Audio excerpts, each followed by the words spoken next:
ये चैनल केवल मनोरंजन के लिए है। हम किसी भी तरह की अंधश्रद्धा को बढ़ावा नहीं देते। तो चलिए बढ़ते हैं आज की भूतिया कहानी की ओर। दोस्तों, मेरा दोस्त ढकेलू जब 3 महीने की सजा काटकर जेल से बाहर आया तो वो बिल्कुल बदल सा गया था। मतलब कि जहां वो हमेशा चोरी करने का प्लान सोचता रहता था और वहीं घंटों घंटों तक ध्यान लगा के बैठा रहता, जबकि हम दोनों कई बार जेल की हवा पहले भी खा चुके थे। पर इस बार सिर्फ ढकेलू ही ठुल्लों के हत्थे चढ़ा था। पता नहीं उन पुलिस वालों ने मेरे दोस्त के साथ ऐसा क्या किया कि वो चोरी चकारी छोड़कर तपस्वी बन गया, जिसके चलते मुझे ढकेलू का साथ छोड़ना पड़ा और मैं एक नए ग्रुप में शामिल हो गया। पर इस नए गिरोह में मेरी दाल निकल रही थी, मतलब कि यहाँ कुछ खास कमाई नहीं हो पा रही थी। इसी बीच जब एक रोज मुझे ढकेलू ने फोन करके दारू की बोतल लाने को बोला तो मैं बहुत खुश हो गया। दारू की बात सुनते ही मुझे लगा कि मेरा ढकेलू वापस अपनी दुनिया में लौट आया है। फिर क्या था, मैंने फौरनी ठेके से एक अंग्रेजी की बोतल ली और सीधे ढकेलू के कमरे पर पहुंचा। पर जब मैं उसके कमरे पर पहुंचा तो मैंने देखा कि वो अभी भी उसी ध्यान मुद्रा में बैठा हुआ है। उसकी आंखें बंद थी और वो लगातार कुछ बड़बड़ाए जा रहा था। फिर जब मैंने उसे आवाज देते बोला, अरे ढकेलू भाई, मैं दारू ले आया। मेरे ये कहते ही ढकेलू ने एक पल के लिए अपनी आंखें खोली और मुझे इशारे से ही वहीं पर बैठने को बोला और फिर अपनी आंखें मूंद ली। मैं भी उसके इशारा करते चुपचाप से वो दारू की बोतल हाथ में लिए वहीं पर बैठ गया और ढकेलू के अगले इशारे का वेट करने लगा। पर धीरे धीरे दोपहर से शाम और शाम से रात हो गई, पर ढकेलू वैसे ही आंख मूंदे बड़बड़ाता रहा। और वहीं मेरे मन में ये भी ख्याल नहीं आया कि एक बार ढकेलू से पूछ लूं कि उसका पार्टी करने का मूड है भी कि नहीं। खैर, जब बैठे बैठे मेरी कमर अकड़ने लगी और आंखें भी भारी होने लगी तो मैंने सोचा अपने घर निकल जाता हूँ। अभी मैंने ये सोचा ही था कि तभी ढकेलू बोला, कहीं नहीं जाना है। उसके ये कहते ही मेरे रोंगटे खड़े हो गए। मुझे विश्वास ही नहीं हो रहा था कि ढकेलू ने मेरे मन की बात सुन ली और अपने इसी शक को दूर करने के लिए मैं फिर एक दफा मन में बोला, अरे जब पार्टी नहीं करनी थी तो फिर तूने मुझसे दारू क्यों मंगवाई। अभी मैंने मन में यही कहा था कि तभी ढकेलू बोला, पार्टी तो होगी मगर आज नहीं, तू बस यहाँ पर बैठा रहे और जैसा मैं कहूँ वैसा ही कर। ढकेलू के ये कहते ही अब ये साफ हो गया था कि सच में ढकेलू मेरे मन की बात सुन रहा है। पर सवाल ये था कि आखिर ये मेरे मन की बात कैसे जान रहा है। अभी मैं इस बारे में कुछ सोचता कि तभी दरवाजे पर किसी की दस्तक हुई। दरवाजे पर दस्तक होते ही ढकेलू ने मुझसे कहा, जा दरवाजा खोल और ये दारू की बोतल घर की दहलीज पर रखकर अपने घर पर चला जा।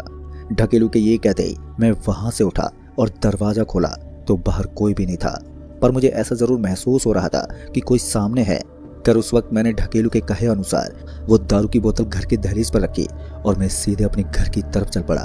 फिर इसी बीच मेरा ध्यान मेरी कलाई पर बंधी घड़ी पर गया तो पता चला कि अभी रात के 1:30 बज रहे हैं, यानी कि रास्ता पूरा सुनसान था। चूंकि मैं एक चोर था तो अंधेरा और खामोशी अब मेरे जिगरी साथी बन चुके थे। अभी मैं अपने घर की तरफ बढ़ ही रहा था कि तभी एक आवारा कुत्ता मेरे पीछे पीछे आने लगा।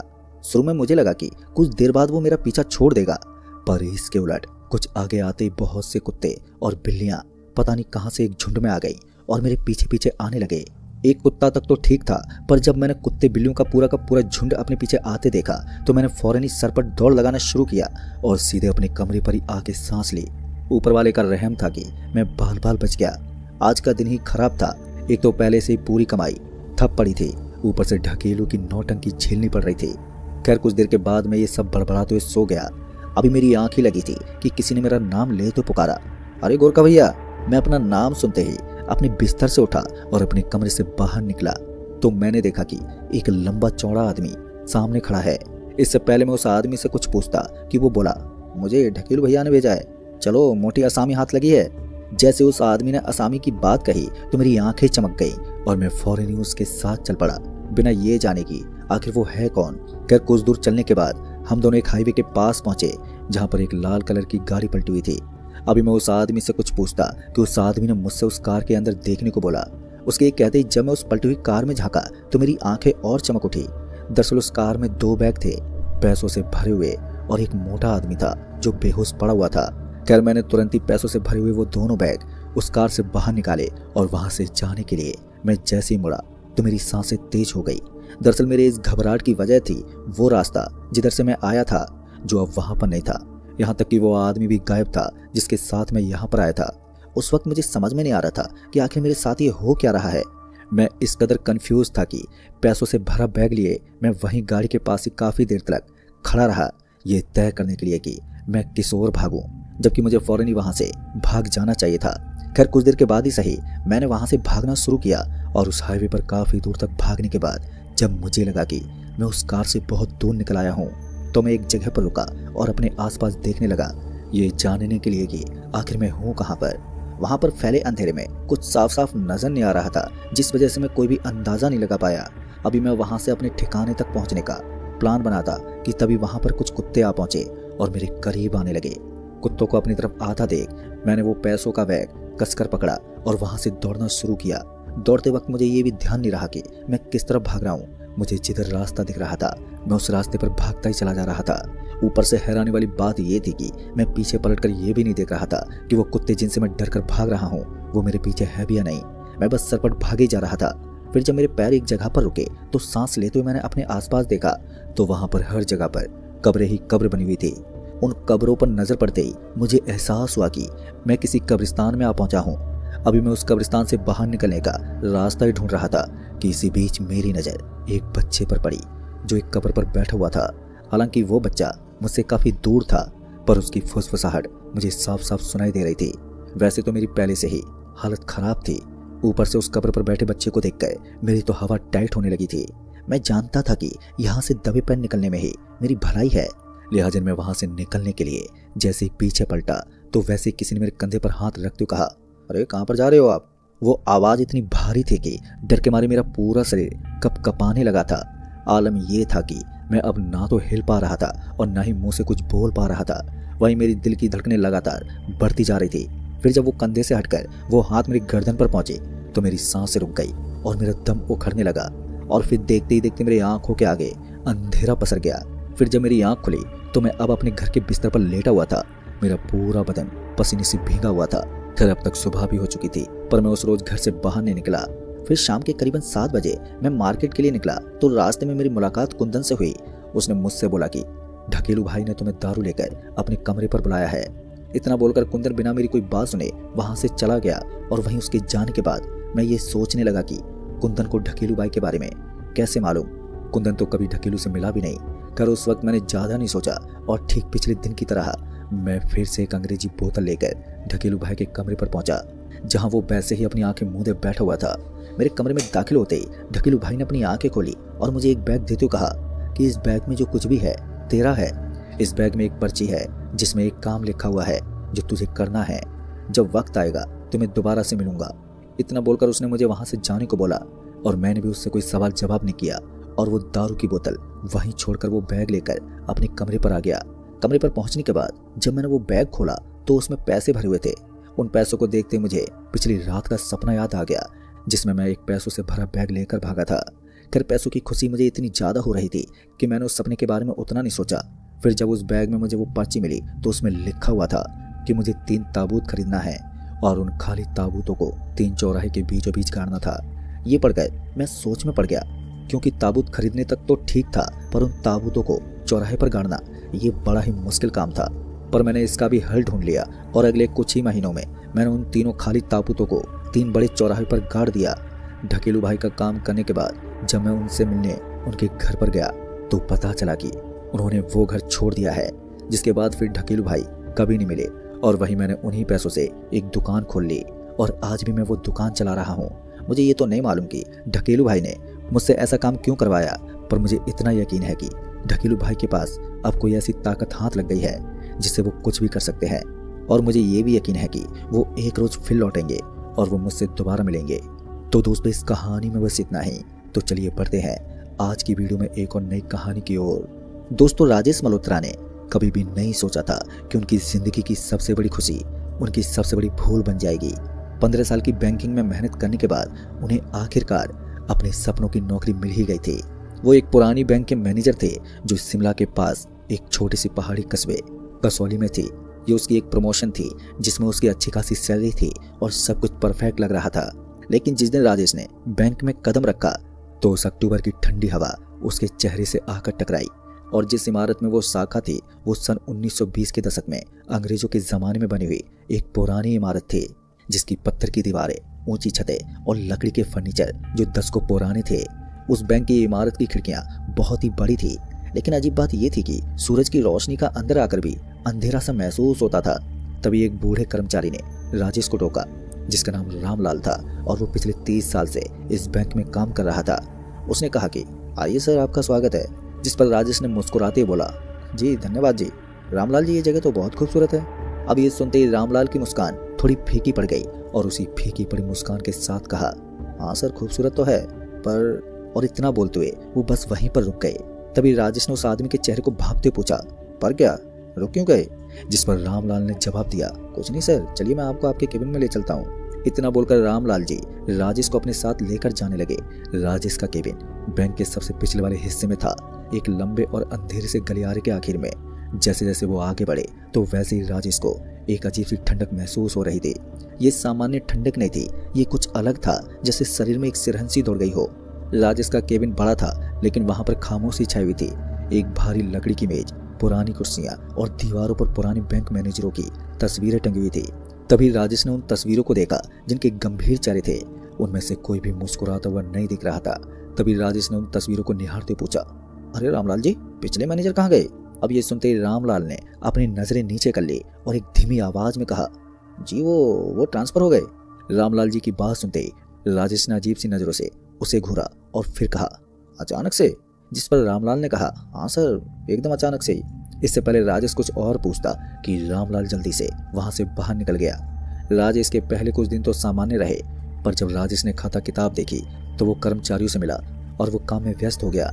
लेकिन उसे वहां पर एक बात बहुत ही अजीब लगी। वो ये थी कि हर शाम 6 बजते ही सभी कर्मचारी जल्दी जल्दी बैंक से निकल जाते थे और कोई भी व्यक्ति 1 मिनट से ज्यादा नहीं रुकता था। फिर ऐसे ही एक शाम जब राजेश फाइल में उलझा हुआ था तो उसने समय का ध्यान नहीं दिया। जब उसने घड़ी देखी तो तब तक शाम के 7 बज चुके थे, यानी कि बैंक बिल्कुल खाली हो गई थी। लेकिन राजेश के सिर पर काम का बोझ ज्यादा था, जिस वजह से वो काम में ही लगा रहा। अभी राजेश अपने काम में व्यस्त ही था कि तभी 8 बजे उसे एक आवाज सुनाई दी, जैसे कि किसी के पैरों की आवाज। वो आवाज बैंक के मुख्य हॉल से आ रही थी।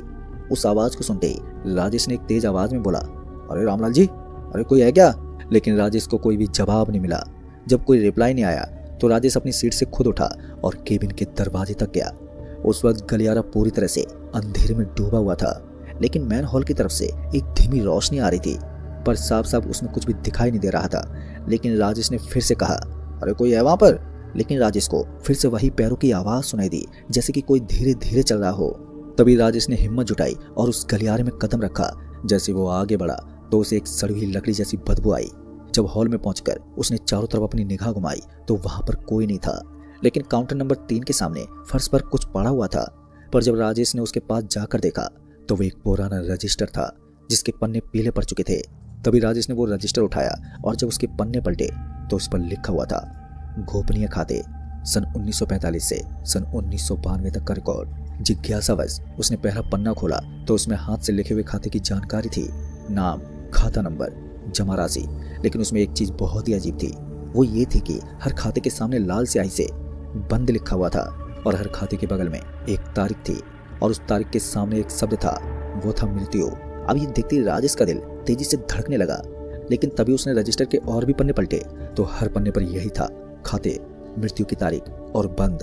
अभी राजेश उस रजिस्टर में झांका ताकी कर रहा था कि तभी अचानक ही बिजली गुल हो गई, जिस वजह से पूरा बैंक अंधेरे में डूब गया। तभी राजेश ने अपने हाथों में एक बैटरी ली और उसकी लाइट ऑन की तो उसे फिर से वही पैरों की आवाज सुनाई दी, पर इस बार वो आवाज बहुत ही पास से आ रही थी। तभी राजेश ने वो लाइट उस ओर घुमाई तो उसने पाया कि काउंटर नंबर 3 के पीछे एक साया खड़ा है, जिसकी शक्ल एक इंसान जैसी है, पर वो साया धुंधला दिख रहा था। उस साये को देखते ही राजेश ने लड़खड़ाती हुई आवाज में बोला, कौन है वहां पर? आवाज सुनते ही वो साया एकदम से हिला और फिर एक आवाज आई। वो आवाज इतनी धीमी थी कि राजेश को यकीन ही नहीं हुआ कि उसने सच में कोई आवाज सुनी है। उस आवाज में उसने सुना था, खाता नंबर 9 से 9। जिसे सुनते ही राजेश बिना पीछे देखे, बिना रुके सीधे वहां से बाहर निकला और अपनी गाड़ी में आकर बैठ गया। पर अब उसके हाथ पैर कपकपा रहे थे और उसकी सांसें फूल रही थी। उस रात राजेश घर जाकर सो नहीं सका। फिर अगली सुबह जब राजेश डरा सहमा काम पर पहुंचा तो राजेश ने रामलाल को अपने केबिन में बुलाया और बोला, अरे रामलाल जी, मुझे सच सच बताइए कि इस बैंक में हो क्या रहा है? इतना सुनते ही रामलाल ने पहले तो मना किया, लेकिन जब राजेश ने जोर दिया तो रामलाल ने हार मान ली और सीने में हो रही धक धक के साथ लड़खड़ाते बोला, सर इस बैंक में सालों से एक समस्या है। इतना सुनते ही राजेश ने बोला, समस्या? कौन सी समस्या? जिस पर रामलाल ने गहरी सांस ली और तब जाकर बोला, सन 1947 में जब देश का बंटवारा हुआ तब इस बैंक में एक मैनेजर थे, सुरेश चंद्र खन्ना। वो बहुत ही ईमानदार इंसान थे, लेकिन बंटवारे के दौरान बहुत सारे लोग पलायन कर रहे थे, जिनमें से कुछ लोगों ने अपना सारा पैसा इस बैंक में जमा कर दिया था, इस भरोसे में कि वे बाद में अपना पैसा वापस ले लेंगे। तभी कुछ अधिकारियों ने, कुछ बेईमान लोगों ने उन खातों से पैसे निकाल लिए, क्योंकि वे जानते थे कि वो लोग कभी वापस नहीं आएंगे, क्योंकि वे सभी लोग दंगों में मार दिए गए थे। अब ये सुनते ही राजेश का चेहरा पीला पड़ गया। फिर आगे रामलाल ने बताया कि खन्ना साहब को जब ये पता चला तो उन्होंने इसे रोकने की बहुत कोशिश की, लेकिन वो अधिकारी बहुत ही ज्यादा ताकतवर थे, जिस वजह से उन्होंने खन्ना साहब को भी मार दिया, वो भी इसी बैंक में, काउंटर नंबर 3 के पीछे। अब दोस्तों राजेश की रीढ़ में एक ठंडक सी दौड़ गई। काउंटर नंबर 3 ये वही जगह थी जहां उसने कल रात को एक साया देखा था। तभी राजेश ने पूछा, और ये खाता नंबर 909? खाता नंबर 909 का नाम सुनते ही रामलाल का चेहरा और भी गंभीर हो गया और बोले, वो खन्ना साहब का अपना खाता था। जिस दिन उन्हें मारा गया उसी दिन उनका खाता बंद कर दिया गया था, लेकिन कहते हैं कि उनकी आत्मा अभी भी यहीं पर भटकती है। वो चाहते हैं कि सच सभी के सामने आए, और यही नहीं, हर मैनेजर जो यहाँ पर आता है वो इस सच का सामना करता है। कुछ डरकर भाग जाते हैं तो कुछ पागल हो जाते हैं, और पिछले मैनेजर भी, उन्होंने एक बार खन्ना साहब को देखा था और फिर अगले दिन उन्होंने यहाँ से ट्रांसफर मांग लिया था। अब ये सच जानते ही राजेश कुर्सी में धंस गया। ये सब सुनकर उसे यकीन नहीं हो रहा था, लेकिन जो उसने कल रात को देखा था वो भी झूठ नहीं था। तभी राजेश ने अपने मन में सोचा और कहा, अच्छा तो अब मुझे क्या करना चाहिए? तभी रामलाल ने समझाते हुए बोला कि सर मेरी सलाह तो यही है कि आप ट्रांसफर की अर्जी लगा दीजिए और यहाँ से निकल जाइए। पर दोस्तों राजेश इतनी आसानी से हार मानने वालों में से नहीं था। उसने सोचा अगर सच में कुछ गलत हुआ है तो उसे सामने लाना जरूरी होगा, चाहे कितना भी पुराना मामला क्यों ना हो। तभी राजेश ने पुराने रिकॉर्ड्स खंगालने शुरू कर दिए। बैंक के तहखाने में जहां 10 को पुराने दस्तावेज रखे हुए थे, धूल भरी फाइलें, पुराने रजिस्टर, पीले पड़े कागज, सब कुछ उसने खंगाल डाला। फिर 3 दिन की मेहनत के बाद उसे वो रजिस्टर मिला सन 1947 का, जिसमें खाता नंबर 909 था, मालिक का नाम सुरेश चंद्र खन्ना और जमा राशि 50,000 रुपए और बंद होने की तारीख 23 अगस्त 1947। लेकिन दोस्तों सबसे चौंकाने वाली बात यह थी कि उसी रजिस्टर में और भी खाते थे। यही कोई कुल मिलाकर 127 खाते होंगे वो, और उन सभी के सामने बंद लिखा हुआ था, और सभी की बंद होने की तारीख सन 1947 से सन 1952 के बीच की थी। तभी राजेश ने और भी गहराई से खोजा, जिसमें उसे एक पुरानी डायरी मिली जो खन्ना साहब की लग रही थी। उसमें आखिरी एंट्री 22 अगस्त सन 1947 की थी। उस डायरी में लिखा हुआ था, आज मुझे पता चला कि मिश्रा और वर्मा ने उन बेकसूर लोगों के खातों से पैसे निकाल लिए हैं जो दंगों में मारे गए। मैं इसे बर्दाश्त नहीं कर सकता और कल मैं सुबह ही पुलिस के पास जाऊंगा, चाहे कुछ भी हो जाए। सच सभी के सामने आना चाहिए। लेकिन खन्ना साहब पुलिस के पास कभी नहीं पहुंचे और अगले दिन उनकी लाश बैंक में मिली। लेकिन आधिकारिक रिपोर्ट के अनुसार ये उनका दिल का दौरा था। लेकिन राजेश को यकीन था कि ये एक हत्या थी। फिर उस रात राजेश फिर से देर तक बैंक में रहा और सोचा अगर खन्ना साहब की आत्मा सच में है तो शायद वो उनसे बात करना चाहती है। और तभी 9 बजे बिजली फिर से चली गई। पर अब राजेश तैयार था। उसने अपनी टॉर्च जलाई और काउंटर नंबर 3 की तरफ चल दिया। राजेश जैसे उस जगह पर पहुंचा तो उसने कहा, खन्ना साहब अगर आप यहाँ पर हैं तो मुझसे बात कीजिए और मुझे सारा सच बताइए। तभी एक ठंडी हवा का झोंका आया और फिर उस काउंटर के पीछे से वो साया निकलता हुआ फिर से दिखा। वो साया एक बुजुर्ग व्यक्ति का था जिसने सफेद कुर्ता पाजामा पहना हुआ था। उस साये की आंखें दुख से भरी हुई थी लेकिन गुस्से से भी दहक रही थी। तभी एक आवाज सीधे राजेश के दिमाग में गूंजी, तुम मुझे देख सकते हो क्या? तभी राजेश ने एक धीमी आवाज में बोला, जी हाँ सर मैं देख सकता हूँ आपको। तभी उस साये ने कहा, कितने साल हो गए कोई मेरी बात सुनता ही नहीं। तभी राजेश ने तुरंत ही कहा, आप मुझे बताइए हुआ क्या था आपके साथ में? तभी खन्ना साहब की आत्मा ने सब कुछ सच बताया कि कैसे मिश्रा और वर्मा ने एक योजना बनाई थी, कैसे उन्होंने उन गरीब बेबस लोगों के खातों से लाखों रुपए चोरी किए, कैसे जब खन्ना साहब ने विरोध किया तो उन्हें जहर दिया गया। तभी उस आत्मा ने बोला कि सबसे बुरी बात यह है कि वो पैसा आज भी यहीं पर छुपा है, वो भी इसी बैंक में, और उन 127 परिवारों को उनका हक कभी नहीं मिला। राजेश उस साय की सारी बात सुनते ही बोला, लेकिन वो छुपा हुआ कहाँ पर है पैसा? तभी उस साय ने सारा राज उगल दिया। उस साय ने बताया कि तहखाने में एक पुरानी तिजोरी के पीछे एक दीवार है और उसी के पीछे सारे पैसे छिपाए गए हैं। अब ये बात सुनते ही राजेश ने तुरंत ही निर्णय लिया कि मैं वादा करता हूँ कि ये सच सबके सामने लाऊंगा। राजेश के मुख से ये बात सुनते ही उस आत्मा की आंखों में एक चमक आ गई और धन्यवाद कहते हुए वो आत्मा धीरे धीरे गायब हो गई। फिर अगले दिन राजेश ने उस तहखाने की पूरी जांच शुरू कर दी। उस पुरानी तिजोरी के पीछे सचमुच में एक दीवार थी जो बाकियों से पूरी तरह से अलग दिख रही थी, जैसे कि वो बाद में बनाई गई हो। तभी राजेश ने कुछ कर्मचारियों की मदद से वो दीवार तोड़वाई और अंदर जाकर देखा तो उसके होश उड़ गए, क्योंकि वहां पर सच में एक लोहे का बक्सा था जो पुराने नोटों से भरा हुआ था और साथ ही एक रजिस्टर भी था जिसमें सभी 127 खातों का पूरा हिसाब किताब था। तभी राजेश के मन में सवाल आया कि इतने सालों के बाद वो परिवार कहाँ होंगे, वे सब खाता धारक तो अब तक मर चुके होंगे। तभी राजेश ने एक योजना बनाई। उसने मीडिया को बुलाया और पुलिस को सूचित किया और बैंक के उच्च अधिकारियों को रिपोर्ट दी, जिस वजह से इस पुराने घोटाले की कहानी फिर से सभी के सामने आई। फिर अगले कुछ हफ्तों में जांच शुरू हुई, पर मिश्रा और वर्मा दोनों मर चुके थे, लेकिन उनके वंशज जिंदा थे और वे उस चोरी के पैसे से ही बहुत अमीर बने थे। तभी सरकार ने निर्णय लिया कि उन 127 परिवारों के वंशज को खोजा जाए और उन्हें उनका हक दिया जाए। पर यह आसान नहीं था, लेकिन धीरे धीरे कुछ परिवार मिले और उन्हें मुआवजा दिया गया, जिस वजह से राजेश के इस काम की हर तरफ तारीफ होनी शुरू हो गई। लेकिन उसके लिए सबसे बड़ा पुरस्कार कुछ और था। फिर उस रात जब सब कुछ खत्म हो गया तो राजेश फिर से उस बैंक में रुका। वो जानता था कि खन्ना साहब जरूर आएंगे और वे आए भी, पर इस बार उनकी आत्मा शांत दिख रही थी, क्योंकि उनके चेहरे पर एक हल्की सी मुस्कान थी। तभी उस आत्मा ने मुस्कुराते हुए कहा, तुमने अपना वादा पूरा किया। लेकिन राजेश ने सिर्फ इसे अपना फर्ज समझा। राजेश के इस नेक काम से वो आत्मा खुश हो गई और फिर वो धीरे धीरे धुएं में गायब हो गई। अब राजेश को मालूम था कि अब इस बैंक में कोई भूत नहीं होगा, क्योंकि खन्ना साहब की आत्मा को अब शांति जो मिल गई थी। पर दोस्तों, आज भी कई साल बाद राजेश अभी भी उसी बैंक में मैनेजर है और उस बैंक में अब कोई भी अजीब घटना नहीं होती। लेकिन काउंटर नंबर 3 के पास राजेश ने सुरेश चंद्र खन्ना की याद में एक छोटी सी तख्ती लगवाई है। एक ईमानदार बैंकर, एक सच्चा इंसान, सन 1910 से 1947 तक। और हर साल 23 अगस्त को राजेश उस तख्ती के सामने एक दिया जलाता है। कभी कभी शांत रातों में उसे लगता है कि ठंडी हवा का एक हल्का सा झोंका आता है, जैसे कि कोई उन्हें धन्यवाद कह रहा हो। पर राजेश मुस्कुरा देता है, क्योंकि वो जानता है कि कुछ आत्माएं बदला लेने नहीं बल्कि न्याय पाने के लिए भटकती हैं। तो दोस्तों, इस कहानी में बस इतना ही। कहानी आपको पसंद आई हो तो वीडियो को लाइक शेयर कमेंट जरूर कर दें। तो मैं आपका दोस्त राजकुमार जल्द ही मिलूंगा ऐसी एक और नई भूतिया कहानी के साथ। तब तक के लिए बाय एंड टेक केयर।